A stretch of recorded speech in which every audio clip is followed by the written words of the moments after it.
साकार रूपं परमात्मनाय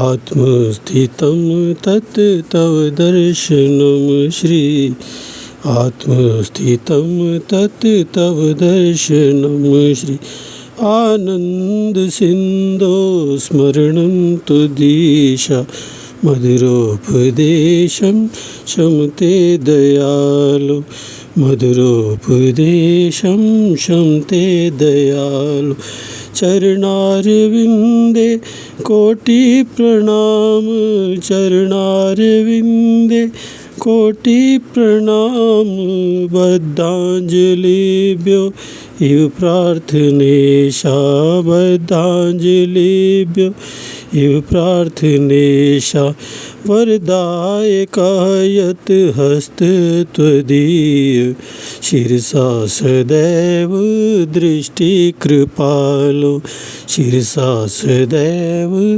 दृष्टि कृपालो साकार रूपं परमात्मनाहि आत्मस्थितं तत् तव दर्शनं श्री आनंद सिंधो स्मरणं त्वदीशा मधुरोपदेशं शमते दयालो मधुरोपदेशं शमते दयालो चरणारविंदे कोटि प्रणाम चरणारविंदे कोटि प्रणाम बद्धांजलिभ्यो हि प्रार्थनेशा बद्धांजलिभ्यो हि प्रार्थनेशा वरदायकः यत् हस्त त्वदीय शिरसा सदैव दृष्टि कृपालो शिरसा सदैव दृष्टि कृपालो शिरसा सदैव दृष्टि कृपालो। बोल जयकारा बोल मेरी श्री गुरु महाराज की जय।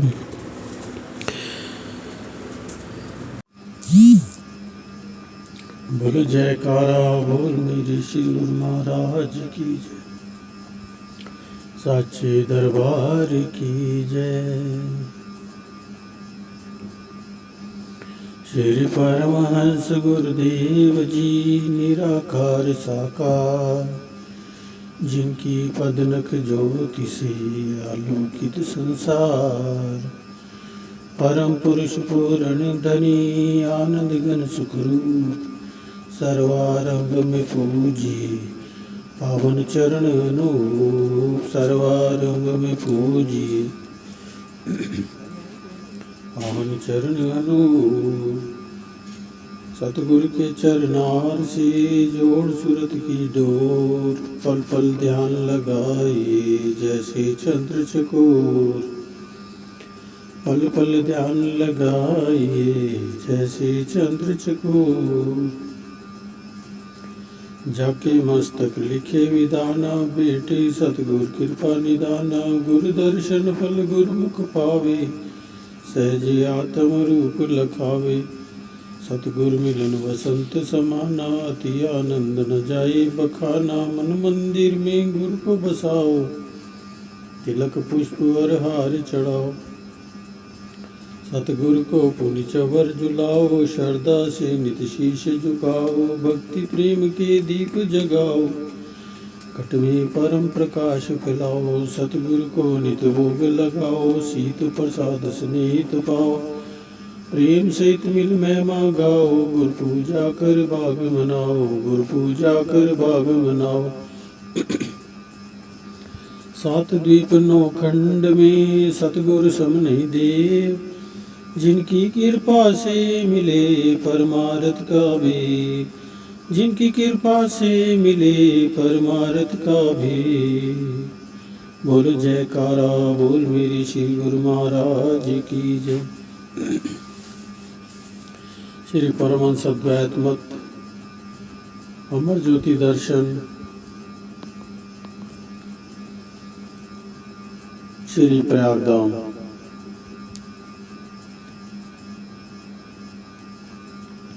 ज्ञान अंजन गुरु दिया अज्ञान अंधेर विनाश, हरि कृपा ते संत भेटिया नानक मन प्रगास। गुरबाणी। ये जो ज्ञान की रोशनी है ये सत्संग में ही मिलती है और महापुरुष ही ये रोशनी प्रदान करते हैं, जिससे माया का अंधकार दूर हो जाता है, कल्याणकारी रास्ता पाकर जीवन आनंदमय बन जाता है। गुरुमुखों, आपको सत्पुरुषों की सुसंगति का ऐसा अवसर मिला हुआ है क्या? ये हर एक को मिलता है? नहीं। जिनके कई जन्मों के पुण्य जागते हैं उन्हें ही ये दुर्लभ घड़ियां प्राप्त होती हैं। वे भक्ति का लाभ प्राप्त करके जीवन को खुशहाल बना लेते हैं।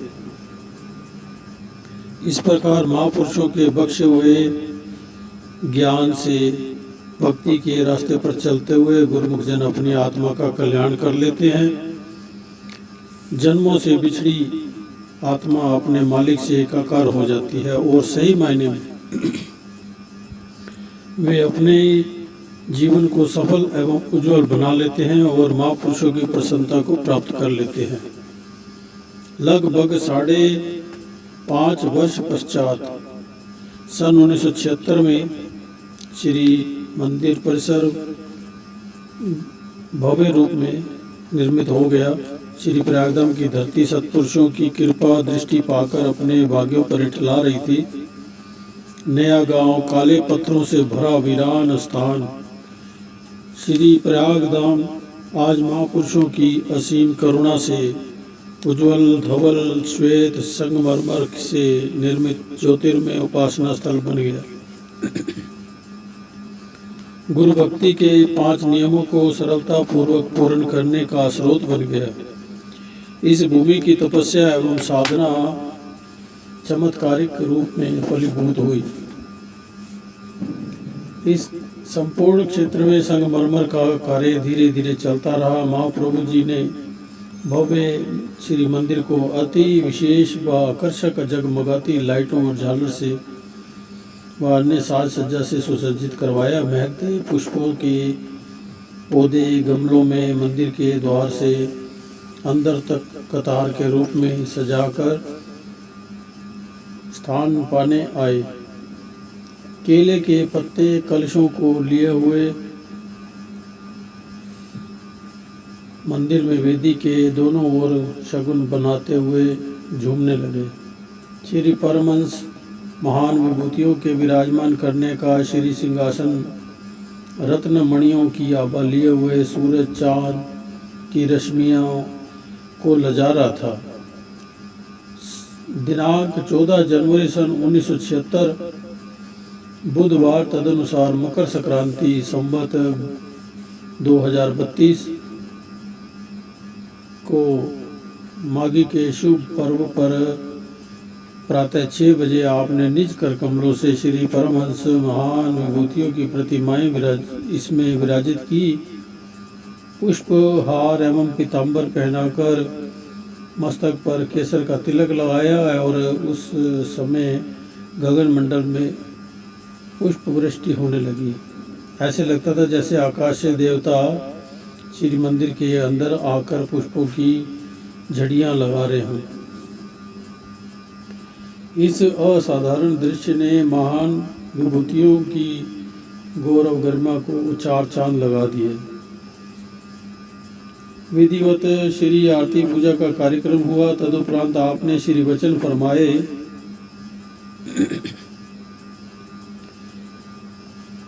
गुरुमुखों, मोह ममता की धधकती हुई अग्नि में सारा संसार जल रहा है। नाम मात्र को भी सुख शांति प्राप्त नहीं हो रही, जबकि आंतरिक तौर पर सबको सुख पाने की अभिलाषा है। संत महापुरुष संसार में प्रकट होते हैं और दुखी जीवों की हालत देख भक्ति का मार्ग दर्शाकर उन्हें सुख व शांति प्रदान करते हैं। सत्पुरुषों का वास्तव में यही मिशन होता है और कि मोह माया की लपेट में आए हुए जीव सदमार्ग अपनाकर सुखी हो जाएं। इसी हेतु ही अत्यंत परिश्रम व उत्साहपूर्वक आज के दिन महापुरुषों की पावन पवित्र भूमि श्री प्रयागधाम में श्री परमहंस अद्वैत मंदिर की स्थापना कर श्री परमहंस अद्वैत मत के शाश्वत ज्योतिस्तंभ श्री प्रथम पातशाही जी, श्री द्वितीय पातशाही जी, श्री तृतीय पातशाही जी महाराज, श्री चतुर्थ पातशाही जी महाराज की दिव्य प्रतिमाएं विराजमान की गई हैं। यहाँ पर नित्य प्रति आज से ही श्री आरती पूजा का नियम आरंभ कर दिया गया है, जिससे कि आत्मा प्रफुल्लित होगी और जीवन खुशहाल हो जाएगा। जिज्ञासुजन नित्य प्रति प्रातः व सायं समय आरती पूजा ध्यान एवं अभ्यास करके अपने हृदय को निर्मल बनाकर सच्चे सुख व शांति को प्राप्त करेंगे। सभी प्रेमी जिज्ञासु श्री मंदिर के दर्शन पाकर तथा सत्पुरुषों के पावन वचनों की गंगा में स्नान कर तन मन को पवित्र पावन कर शाश्वत आत्मिक आनंद को प्राप्त करेंगे।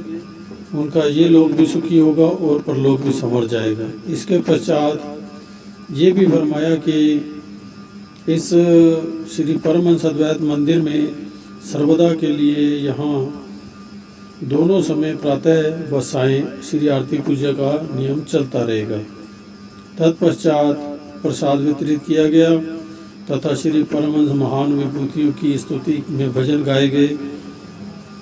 सब संगत प्रसन्न चित्त गुरु महिमा का गायन करते हुए कृतकृत्य हो गई। इस नियम का पालन श्रद्धा पूर्वक हो रहा है। 14 जनवरी माघी का पर्व भी था। हजारों की संख्या में संगतें श्री दर्शन के लिए आई हुई थी। उनमें कुछ प्रेमी विदेश से भी आए हुए थे। आपने उनको फरमाया कि आज सन 1976 का पर्व आप सबके लिए विशेष पर्व है। आपको इस पर्व पर खुशखबरी दे रहे हैं कि अब श्री अनंतपुर, श्री प्रयागधाम, श्री संतनगर में श्री परमहंस अद्वैत मंदिर में प्रातः सायं श्री आरती पूजा का कार्यक्रम हो रहा है और पश्चिमी व पूर्वी देशों में भी सब जगह ऐसे ही परमहंस अद्वैत मंदिर बनेंगे। लंदन, कनाडा, टोरंटो, अमेरिका आदि सब स्थानों पर श्री दर्शन एवं सत्संग का लाभ सबको मिलेगा। श्री वचनामृत पान कर संगत निहाल हो गई और जयकारा बुलाकर अंतरात्मा प्रफुल्लित हो उठी। इसी शुभ पर्व पर आई हुई समस्त संगत के समक्ष सत्संग भवन में विराजमान होकर आपने ये प्रवचन फरमाए कि विधाता ने मनुष्य को उच्च कोटि की बुद्धि और अद्भुत मस्तिष्क प्रदान किया है। इनकी सहायता से यह प्रत्येक वस्तु की जांच करता है और उसका मूल्य आंकता है। जिस कोटि और जिस मूल्य की वस्तु हो उतनी ही कीमत चुकाकर उसे क्रय करता है। कम दाम की वस्तु को महंगे दाम में लेना कभी स्वीकार नहीं करता, यानी हर अवस्था में इसे लाभ का सौदा करना ही पसंद है। हानि या घाटा कोई भी नहीं चाहेगा। ये तो हुई संसारी कामकाज की बात। अब यदि आध्यात्मिक दृष्टिकोण से देखा जाए तो आध्यात्मिक दृष्टिकोण से जो बहुमूल्य वस्तु है उसे देकर कोई कोड़ियाँ खरीद करे तो ये कहाँ की बुद्धिमानी है।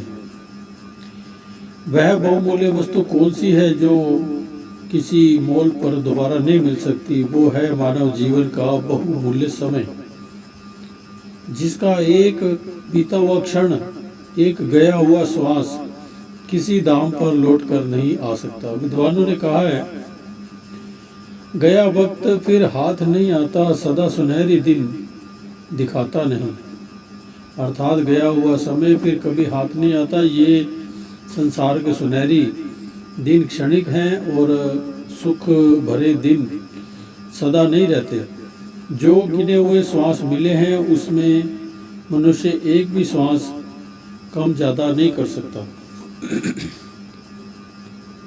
इसलिए ऐसे अनमोल श्वासों के से वो पूंजी प्राप्त करनी चाहिए जो नित्य और शाश्वत हो। यदि कोई व्यक्ति ये विचारे कि धन संपत्ति और मान प्रतिष्ठा पाकर उसने समय का सदुपयोग किया है, तो उसका ये विचार गलत है, क्योंकि ये स्थिर रह सकने वाली है और ना किसी का साथ दे सकती है। सनातन काल से ही यही नियम चला आ रहा है कि राव रंक सम्राट भिखारी जो भी इस धरती पर आया है उसे एक दिन अवश्यमेव यहाँ से जाना होगा। जब जीव संसार से कूच करता है तो माल मलकियत धन संपत्ति इत्यादि कुछ भी मनुष्य के साथ नहीं जा सकता।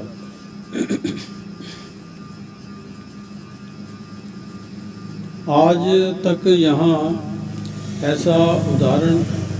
कोई ऐसा उदाहरण मिला है कि कोई मरते समय राज्य शासन को साथ ले गया हो। इतिहास साक्षी है कि जो बड़े बड़े सम्राट हो गुजरे हैं उनके नाम लेने वाले भी आज संसार में शेष नहीं है। जगत में केवल उन्हीं के नाम स्थिर रहे जिन्होंने भक्ति और आत्मिक धन एकत्र किया। उन्हें संसार से गए हुए भले ही वर्षों गुजर गए हों, किंतु उनके नाम और उपासक आज भी चंद्र और नक्षत्रों की भांति कायम हैं। लोग बड़े ही सम्मान से उनका नाम लेते हैं और श्रद्धा से शीश झुकाते हैं। उनका नाम लेने से ही चित्त को हर्ष और संतोष मिलता है। ये सब नाम की कमाई के कारण है।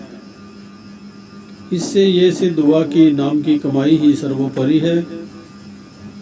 जीवन के अमूल्य श्वासों का लाभ ही उसने प्राप्त किया जिसने स्थिर रहने वाली वस्तु का संचय किया। जिन्होंने समय का सदुपयोग नहीं किया वे भक्ति के धन से वंचित रहे। उन्होंने सचमुच अपने बहुमूल्य समय से कोई लाभ न उठाया। जगत के भोग पदार्थ भी उन्हें शांति देने वाले सिद्ध न हुए और जीवन पर्यंत दुखी और अशांत ही रहे। जो श्वास प्रभु के सुमिरन और आराधन में व्यय होता है, उस एक घड़ी में मनुष्य को जो आत्मिक आनंद और उल्लास प्राप्त होता है, उसकी तुलना में त्रिभुवन की संपत्ति तो क्या, आकाश पाताल का संपूर्ण ऐश्वर्य कोई महत्व नहीं दे सकता। इसलिए प्रभु भक्ति और नाम की कमाई करके आत्मा को मोह माया से मुक्त करना है। आत्मा की आज़ादी का ये कार्य इसी मानव जन्म में ही पूर्ण किया जा सकता है। सुरती को नाम के साथ जोड़ने का यही समय है।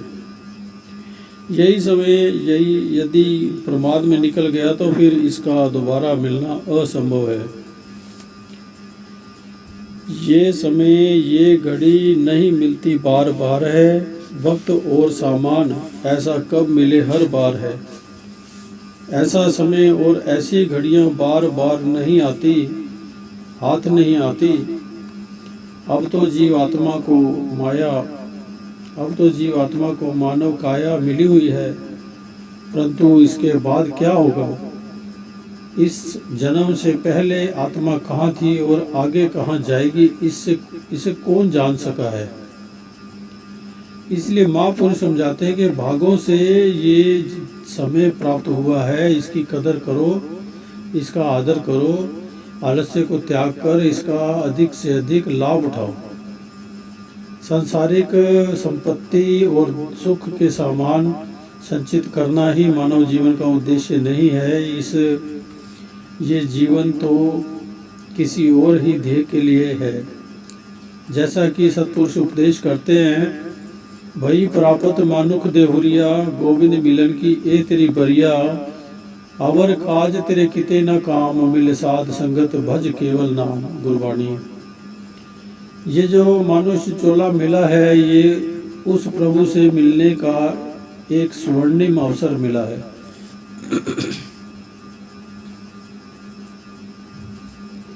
अन्य योनियों की को प्रभु भक्ति करने की शक्ति ना मिली है और ना ही वे कर सकती है। मनुष्य योनि प्राप्त करके ईश्वर की भक्ति में चित्त लगाने से जीव 84 लाख योनियों से के बंधन से आज़ाद हो सकता है। आज तक किसी ने सांसारिक पदार्थों से सच्चा सुख, शांति व प्रसन्नता पाई हो, ऐसा कोई प्रमाण नहीं है। इसलिए तो महापुरुषों ने ये वचन उच्चारण किए हैं, सगल सृष्टि को राजा दुखिया, हरि का नाम जपत होय सुखिया। गुरबाणी अर्थात जिसने मालिक के नाम का स्मरण किया और भक्ति में मन लगाया, वही इस धरती पर सुखी है। अन्यथा संपूर्ण सृष्टि का सम्राट भी यदि प्रभु भक्ति से वंचित है तो उसे कभी सुख व शांति प्राप्त नहीं हो सकती। भक्ति से ही मनुष्य को संसार में और प्रभु के दरबार में शोभा मिलती है और उसका लोक परलोक संवरता है। यदि जीव अज्ञानतावश भक्तिहीन बना रहा तो उसकी सांसारिक जीवन धारा भी कष्ट क्लेशों में बीतती है और मनोप्रांत उसे शांति नहीं मिलती। इसलिए महापुरुष बार बार चेतावनी देते हैं कि ऐ मनुष्य, यदि सांसारिक भोगों के लालच में तूने भक्ति से विमुख रहकर जीवन की घड़ियों को यूं ही गुजार दी तो अंत में अपने किए हुए कर्मों का फल भुगतना ही होगा, ये जो निश्चय ही दुखदायी होगा। तब फिर पछताने के सिवा कुछ भी ना बन पड़ेगा। लाभ इसी में ही है कि मानव अपने कर्मों को ऐसे सांचे में ढाले जिसका परिणाम नित्य शांति व आनंद हो। भजन आराधन करने से ही इस संसार में और दूसरे लोक में शांति मिलती है।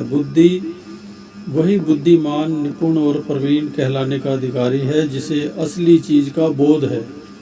जो मानव जन्म के अमूल्य श्वासों का मूल्य डाले और जीवन के ध्येय को अपने सम्मुख रखकर प्रभु की भक्ति और भजन में मन लगाए, इसी से लोक परलोक संवरते हैं। यही जीवन का ध्येय है और यही लक्ष्य पूर्ति का साधन है। श्री वचनों में जीवन की सत्यता और समय की दुर्लभता का ज्ञान कराकर पाकर सबके अंतर मन में आत्म जागृति उत्पन्न हुई। ऐसी अनमोल घड़ियों को पाकर सब कोटि कोटि आभार प्रकट करने लगे। बोलो जयकारा बोल मेरे श्री गुरु महाराज की जय। बोलो साचे दरबार की जय। श्री प्रयागधाम ट्रस्ट।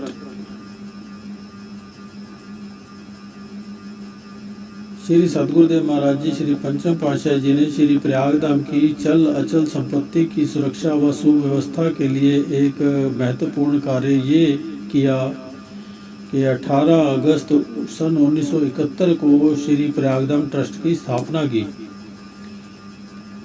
इस ट्रस्ट के मुख्य उद्देश्य इस प्रकार हैं। श्री परमहंस द्वैत मत के सिद्धांतों को निष्ठापूर्वक जन जन तक पहुंचाना। नंबर 2, भक्ति पथ पर चलने वाले जिज्ञासुओं की आत्मिक उन्नति व मानसिक शांति के लिए भजन अभ्यास व सत्संग आदि के विशेष कार्यक्रम का आयोजन करना। नंबर 3, जन साधारण को मानुष जन्म के लक्ष्य का बोध कराना और आध्यात्मिक लाभ पहुंचाना। नंबर 4, आश्रम की चल व अचल संपत्ति की सुरक्षा करना। 5, आश्रम के स्थायी निवासियों के लिए शारीरिक निर्वाह हेतु भोजन, वस्त्र, आवास गृह आदि का उचित प्रबंध करना। 6, आश्रम में आने वाले दर्शनार्थियों की सुविधा के लिए आवास गृह व भोजन आदि का निःशुल्क प्रबंध करना। नंबर 7, आश्रम वासी व समीपवर्ती लोगों की सुविधा के लिए आधुनिक धर्मार्थ चिकित्सालय व पाठशाला का स्थापन करना। नंबर 8, स्वाध्याय के लिए धार्मिक पुस्तकों का प्रकाशन करना। इन सब उद्देश्यों की पूर्ति श्री प्रयागधाम ट्रस्ट द्वारा अत्यंत सुचारू रूप से की जा रही है। बोलो जयकारा बोल मेरे श्री गुरु महाराज की जय। अगला पाठ है उच्च आदर्श। उच्च आदर्श अगले पाठ में पढ़ेंगे। बोलो जयकारा बोल मेरे श्री गुरु महाराज की जय। बोलो साचे दरबार की जय। हो आए तेरी शरण मांगे भक्ति का धन, आए तेरी शरण मांगे भक्ति का धन, रहे तुझ में मगन थाम कर ये चरण। तन मन में भक्ति ज्योत तेरी हो दाता जगती रहे, तन मन में भक्ति ज्योत तेरी हो दाता जगती रहे। आए तेरी शरण मांगे भक्ति का धन, रहे तुझ में मगन थाम कर ये चरण। तन मन में भक्ति ज्योत तेरी हो दाता जगती रहे, तन मन में भक्ति ज्योत तेरी हो दाता जगती रहे।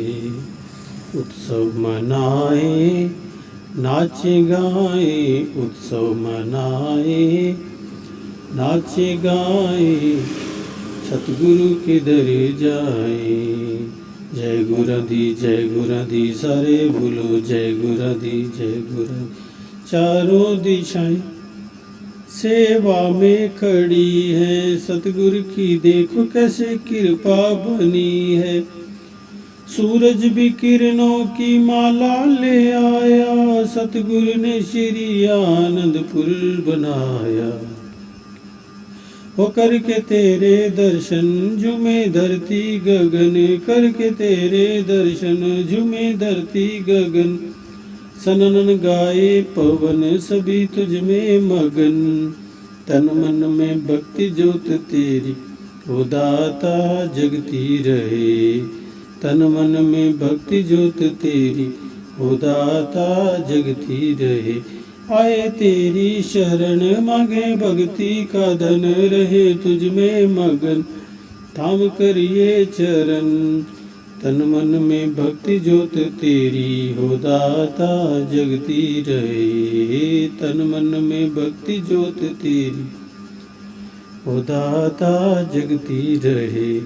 फूलों ने रंगों से रंगोली सजाई, फूलों ने रंगों से रंगोली सजाई, सारी धरती ये महकाई। जय गुरु दी सारे बोलो जय गुरु दी जय गुरु। चरणों में झुकता है सारा संसार सारा, आरती का गीत लगे हर एक को प्यारा। पुरवैया देख कैसे चंवर झुलाए, ऋतुएं भी सतगुरु का गुणवाद गाए। पाके भक्ति का धन हुआ सफल जन्म,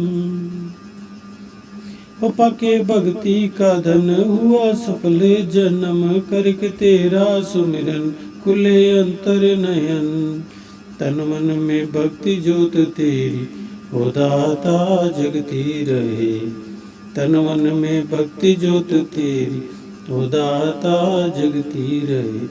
आए तेरी शरण मांगे भक्ति का धन, रहे तुझ में मगन थाम कर ये चरण। तन मन में भक्ति ज्योत तेरी हो दाता जगती रहे, तन मन में भक्ति ज्योत तेरी हो दाता जगती रहे, तन मन में भक्ति ज्योत तेरी हो दाता जगती रहे।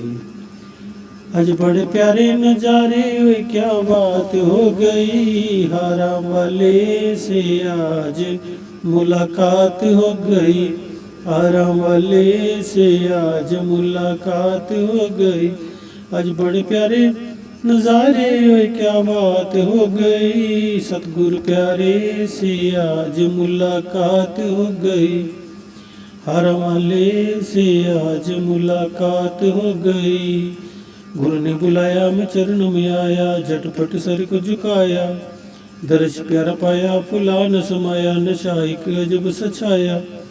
प्यारे सतगुरु को अपना बना बैठा, सोनी सूरत से दिल में लगा बैठा। ऐसी रहमत की फिर बरसात हो गई। सतगुरु प्यारे से आज मुलाकात हो गई। हारा वाले से आज मुलाकात हो गई। आज बड़े प्यारे नजारे ओए क्या बात हो गई। हारा वाले से आज मुलाकात हो गई। सतगुरु प्यारे से आज मुलाकात हो गई।